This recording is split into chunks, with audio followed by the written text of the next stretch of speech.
Hi hello welcome to our YouTube channel Mouni Krishna creations. How are you all? ఈ సీజన్లో కొత్త చింతకాయలు వస్తాయి కదండి. ఈ చింతకాయలతో టేస్టీగా సాంబార్ చేసుకుంటే చాలా బాగుంటుంది. ఇంకెందుకు ఆలస్యం, అది ఎలా చేసుకోవాలో ఈ వీడియోలో చూసేద్దామా మరి.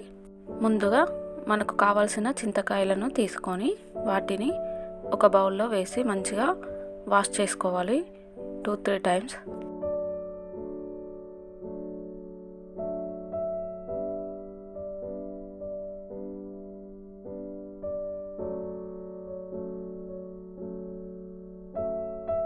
ఇలా 2-3 సార్లు మంచిగా కడిగిన తర్వాత అందులో మునిగేంత వరకు వాటర్ పోసి స్టవ్ వెలిగించి స్టవ్ పైన ఉడికించుకోవాలి.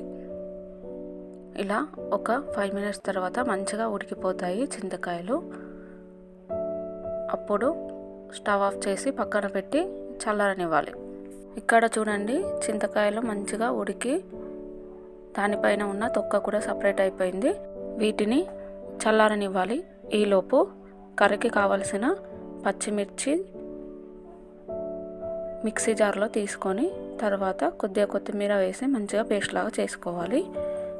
ఒక 5 మినిట్స్ తర్వాత మంచిగా చల్లారిపోయాయి. ఒకవేళ చల్లారకుంటే కొద్దిగా చల్లని నీళ్ళు పోసి ఇలా మంచిగా గుజ్జు సపరేట్ అయ్యేంత వరకు పిసికిన తర్వాత మరో బౌల్లో తీసి పక్కన పెట్టుకోవాలి. చింతపండు పొట్టు కానీ గింజలు కానీ రాకుండా చూసుకోవాలి.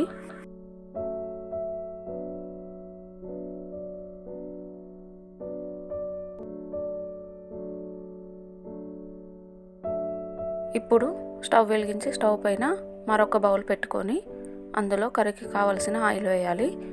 ఆయిల్ వేడైన తర్వాత ఆవాలు, జీలకర్ర, శనగపప్పు అవి కొద్దిగా వేగగానే అందులో ముందుగా గ్రైండ్ చేసి పెట్టుకున్న పచ్చిమిర్చి, కొత్తిమీర ముద్దను వేయాలి. ఇది కూడా ఆయిల్లో ఒక 1 మినిట్ వరకు మంచిగా పచ్చివాసన పోయేంత వరకు వేగిన తర్వాత ఇలా కొద్దిగా వేగగానే కర్రీకి సరిపడా పసుపు వేసి మరొకసారి కలుపుకొని ఇప్పుడు ముందుగా తీసి పక్కన పెట్టుకున్న చింతకాయ రసాన్ని ఇందులో వేసి మంచిగా కలుపుకొని కొద్దిగా సేపు మరగనివ్వాలి. ఇది మరిగేలోపు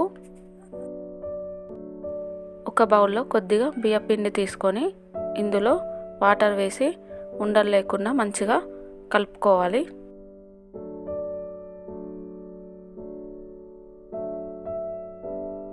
ఇలా కలుపుకొని పక్కన పెట్టుకోవాలి.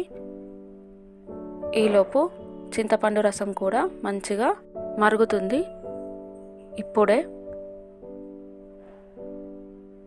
వెల్లుల్లి, జీలకర్ర పేస్ట్, కరివేపాకు వేసి మంచిగా కలుపుకొని ఉడకనివ్వాలి.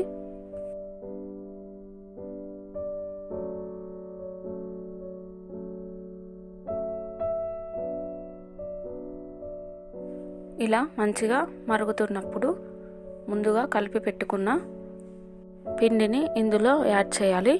అది కూడా మొత్తం ఒకేసారి యాడ్ చేయకుండా కొద్ది కొద్దిగా వేస్తూ కలపాలి. ఈ కర్రీ మరీ చిక్కగా కాకుండా మరీ పలచగా కాకుండా చూసుకోవాలి. ఇప్పుడు కర్రీకి సరిపడా సాల్ట్, కొద్దిగా ధనియా పౌడర్ కూడా వేసి మంచిగా కలుపుకొని మనకు కావాల్సిన కన్సిస్టెన్సీ వచ్చేంత వరకు మంచిగా ఉడికించుకోవాలి. కర్రీ మాత్రం పొంగకుండా చూసుకోండి. ఒకవేళ పొంగిపోతే కర్రీ టేస్ట్ మొత్తం పోతుంది. మంచిగా మరిగినప్పుడే కర్రీకి టేస్ట్ యాడ్ అవుతుంది. చింతపండు రసం మనం వేసిన ఇంగ్రీడియంట్స్ అన్నీ మంచిగా ఉడికిపోతాయి. అంతే, మంచిగా ఉడికిన తర్వాత స్టవ్ ఆఫ్ చేసి సర్వ్ చేసుకొని తినడమే.